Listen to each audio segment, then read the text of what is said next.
Akhi ukhti rahimakallah, tatkala seorang membina rumah tangga, kemudian Allah memberikan sakinah, kedamaian, membalut hubungan suami istri dan anak-anaknya dengan cinta dan kasih sayang. Biasanya ada kekhawatiran dan ketakutan ditinggal oleh salah satu dari keduanya.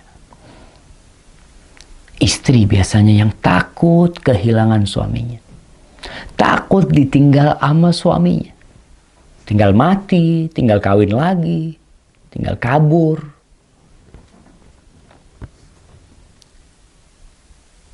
Rasanya kita perlu belajar dari ibunda Nabi Ismail alaihissalam.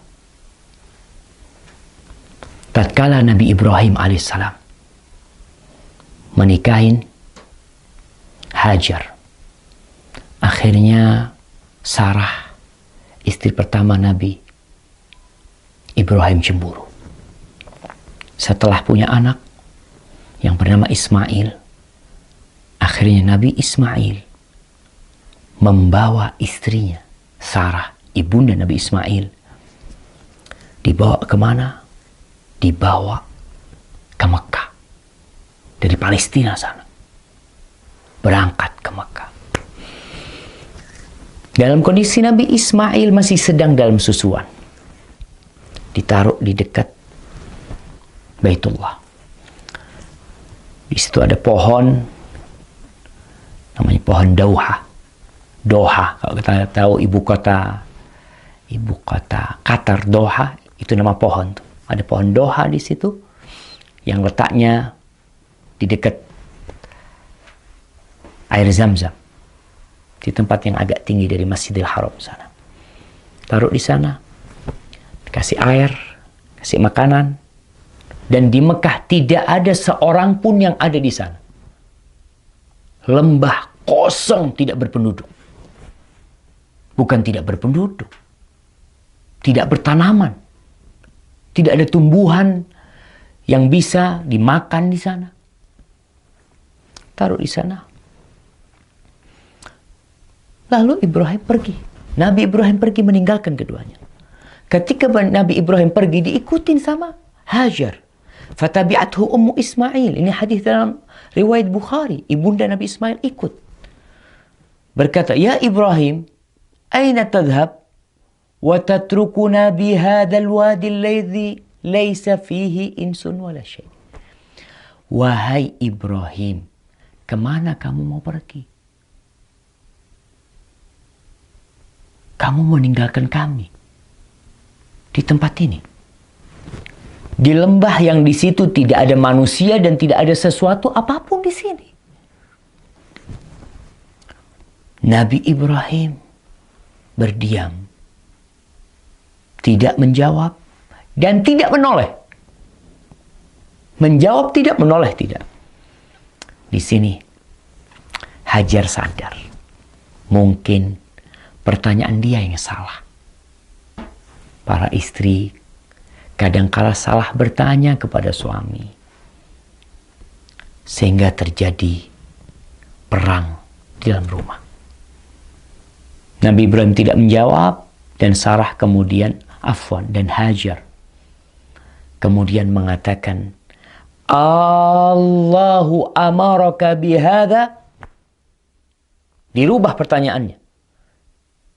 Tadi bertanya, kami dititipkan ke siapa di sini nih? Kok ditinggal di sini? Dirubah pertanyaannya, apakah Allah yang memerintahkan kepadamu untuk melakukan ini? Pertanyaan istri Nabi.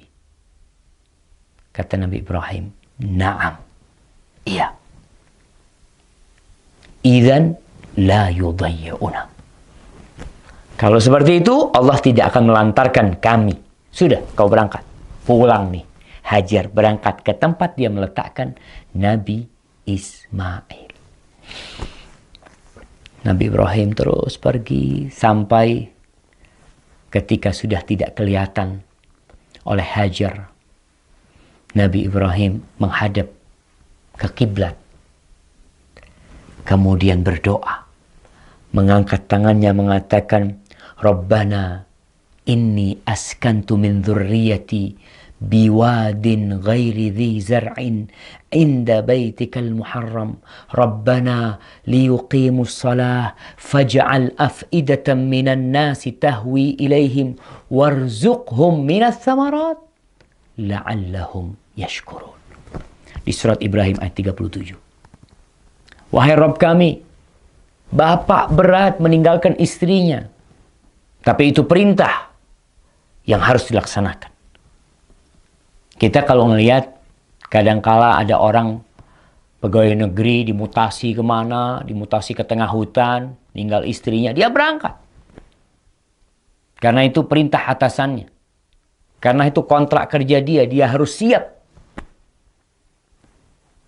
Kita kadangkala taat sama perintah manusia, tapi sama perintah Allah kita meremehkan. Nabi Ibrahim selesai ditinggal, dia berdoa, angkat tangan menghadap kiblat nih.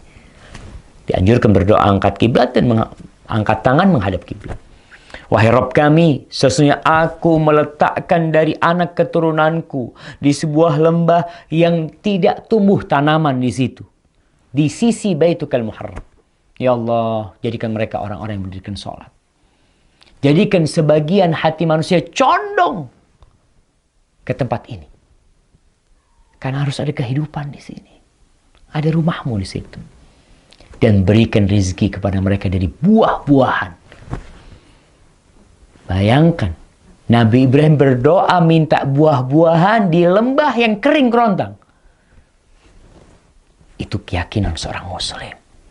Tidak pernah pesimis dalam kehidupan ini. Allah pasti bisa memberi. Berikan rezeki dari buah-buahan agar mereka bersyukur kepadamu. Pergi Nabi Ibrahim. Ibunda Nabi Ismail, Hajar, disusuin itu Ismail. Dia minum air yang tersisa. Dia makan kurma sampai habis. Ketika habis airnya, susunya kering, makanan habis. Dilihat Nabi Ismail dalam kondisi kehausan dan kelaparan. Maka Hajar takut melihat, nggak tahan melihat Nabi Ismail dalam kondisi seperti itu. Akhirnya dia lihat ada bukit yang dekat, Bukit Sofa. Berangkat ke sana. Dia lihat ke sana ke sini. Mungkin ada yang bisa membantu.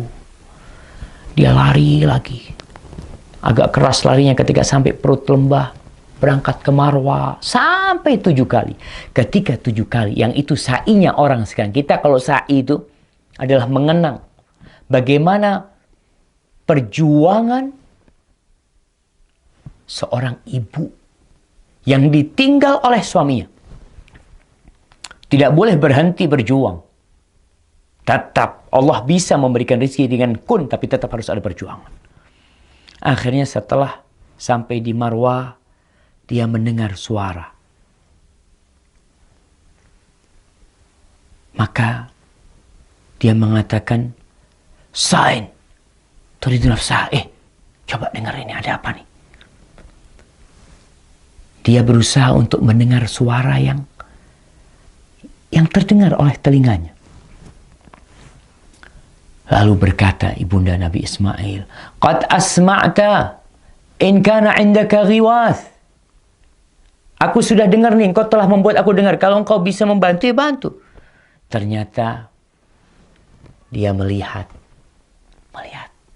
ada malaikat di sisi Nabi Ismail alaihissalam. Yang malaikat itu menggali, dikatakan dengan kakinya atau dengan sayapnya sampai air itu keluar. Air itu keluar, jemaah. Air Zam-Zam keluar. Di sini betapa bahagianya ibunda Nabi Ismail, air itu dikumpulin sama dia. Andai kata tidak dikumpulin, kata Nabi SAW, air Zam-Zam itu akan jadi mata air yang mengalir. Maka jemaah, nih pesan untuk setiap wanita. Jangan takut ditinggal suaminya. yang memberikan rezeki kepada suaminya. Ketika lahiran, nggak ada suaminya, marah-marah sama suaminya. Suaminya tidak bisa berbuat apa-apa. Minta sama Allah, berjuang. Bagaimana Maryam berjuang melahirkan anaknya sendirian. Tidak ada yang membantu dia. Tapi yakin ada Rabbul Alam.